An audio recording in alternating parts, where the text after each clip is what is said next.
Mambo, and I love Jesus as my personal savior.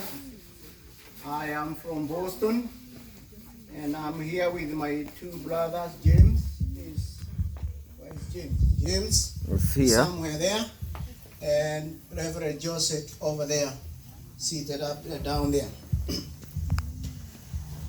Reverend Getao and family, the clergy present, fellow Christians and friends, ladies and gentlemen. I came to know Reverend Getao as a young Sunday school teacher in the then Gedabo CPK Church, which was at that time was under the Church of the Province of Kenya. He was therefore my first Sunday school teacher. And I recall in one of his early lessons that he taught us was about the steam train climbing the highlands of the Kenyan highlands. And he was telling us when that train was going up, it was like the train was saying, I know I can. And therefore, his life and history is based on that ideology that I know I can. There is nothing in life he believes he cannot do. And we have heard the bishop talking about all those things he has done. It is that philosophy. Now, Dr. Getao is from a humble beginning. He grew up like an ordinary boy, just like most of us. But what shaped his life is determination and hard work. And he believes that with the determination and hard work, there's nothing you cannot achieve. He started as a high school teacher. And where am I? A school teacher. A local parish minister, a principal with a Bible school, and as you all know, an associate professor in a couple of universities here in the United States. Let me talk about education. Dr. Getao loves education and hard work. His early love and pursuit for higher education brought him into Singapore, Germany, and the United States. And that is what has shaped and produced the fine man that you see over here. He is the first PhD holder in my village, and actually one of the two that we have. Although there is a young man here, my brother, who is trying to give us a third one, and I hope I won't die before I see the third one. So that is being done today.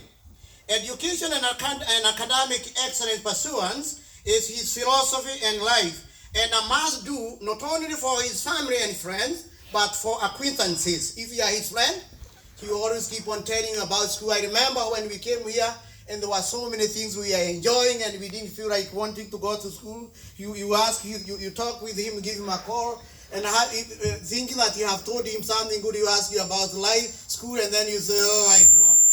So this has been this man, and those people who are closer to him know what I'm talking about. I relate to him in many ways, and I want you to listen carefully. I refer to him as my teacher, as my priest, as my uncle, a friend, and to a greater extent, an extension of my dad. What do I mean by an extension of my dad? If a person is able to bring your life and shape your life and make sure that you get all the best the world can give, that is a dad. And you can adapt him. Most of all, we think about adapting people so that they can inherit you. I have already inherited him in all the ways that I can actually imagine. So, where this man is getting, well, I'm getting old, don't worry.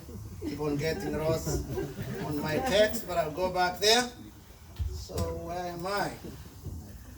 I don't know. Okay, good. Okay, so he sponsored me into coming here to pursue running. He was the one who brought me to the American Embassy in Nairobi to process my American visa. He hosted me in his house, and I hope the whole family is here, because I wanted to talk about 47 Marston Street in Medford, up there. It was a 3-bedroom house, and it was able to house the 8 of us. And what we learned from that house is the philosophy of sharing.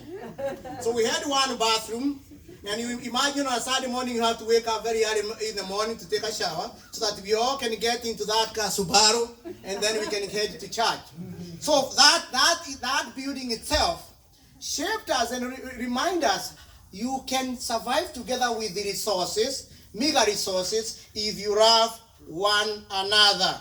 That is what we learned then. He secured my first job when I came here.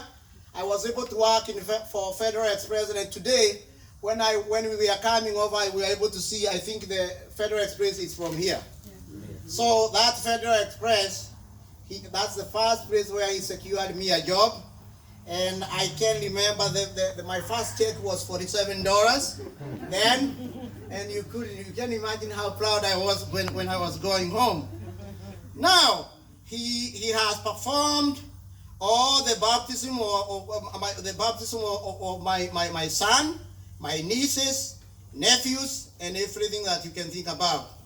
Now there is something you call economy, trickle-down economy, but here is the trickle-down effect of something good coming from somebody's heart.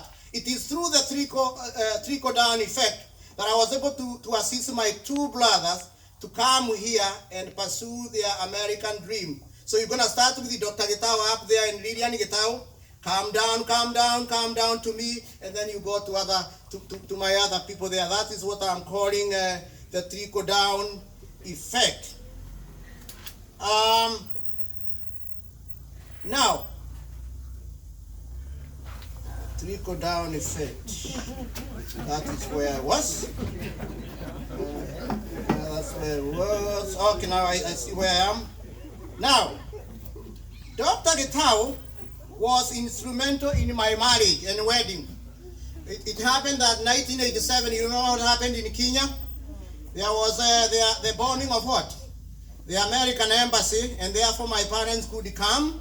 So he became my dad, my everything, and the wedding was done, and I'm happy to report, Dr. Gitau, I haven't divorced, and I'm not willing, and I'm not intending to do this. So we are still together. That's a blessing that we can count on him. Now, I want to touch a little bit on the development project in my village. He has helped and sponsored more than 30 individuals. I think this is an estimate, and I'm not long. I tried to count them, and I didn't count Pastor Jennifer. Probably with you and others, we make 30 something people. And so all of them are here, and they came as a result of what I've just spoken about, the trickle down effect. He sponsored one magnificent one of a very beautiful church in my Rogo village in Masarite. He was instrumental in equipping and opening our first medical dispensary in my village, and he helped equip and staff our first high school in my village. All these has transformed our village. Thank you to Reverend Gitau, and thank you for Lilian Gitau, because if Lilian said no, you couldn't have done this, but because she said yes, this has been done. I am a successful man and able to sustain myself as a result of our dutiful commitment to our village and the well-being of others. I want to remind you of, in the many sermons that I have listened to, 3 struck me. Remember the sermon of the poor monk? The poor monk who didn't have nothing to offer to the people in the monastery there, but he said, I am so poor, but I'm capable of loving. You may not be able to give people so many things, but you are capable of loving them. And then there is another, the second important sermon I wanted to quote today was about the caged pigeon. This is a pigeon that was caged, and people were supposed every morning you went to that pigeon with a need, you got the need. But then the pigeon was there in that beautiful cage for a long time. And one day it asked, oh, I've been here, the cage is filled, but don't you have anyone who can bring me a cup of water or something to eat? What do you learn by that? You give, but at the same time, when you give, you also expected to give in return. I think that was, and the final one was, those are 2. The poor monk, the cage, and the cage pigeon. That's the third one, the second one. And I started telling you about the journey of I know, I know I can. Now, the book of Timothy, 2 Timothy 3, talks about Paul starting a race and pursuing it until he received so many mentors. Doctor and Getao, we are your mentors. And you have continued receiving, every time one of us graduate in college, that's a medal on top of the medal that you have got. So, Dr. Getao, that's yours. Take it. And even if you rest, and I don't want you to rest, I want you to continue serving, you should know that you have done something marvelous here. I wouldn't say right down and tremendous, but I think I can say that today, tremendously, you have been able to do this. Now, we are a successful community because of your contribution and determination to better our lives. And on behalf of the many who have benefited from your noble acts of kindness and the contribution and the determination to better the community, we thank you. We will continue to benefit from your counsel in many years to come. And as I get out of here, let me say this.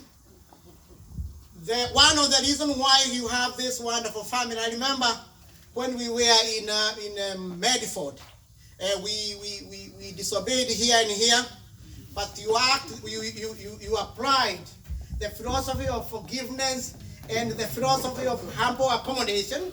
And through the process of humble accommodation, all these now they have all graduated. So you didn't have to whip, you just need to pray to us and be a little bit mad, a little bit, but we are here. You know, the journey is tough, and when we are young, and when you buy the first car, you think you can ride and do all those things. You have been wonderful. I love you. I respect you. And there is nothing, if there is anything I can tell you, you are a well-achieved man. May God bless you. Asanteni sana na Mungu awabariki.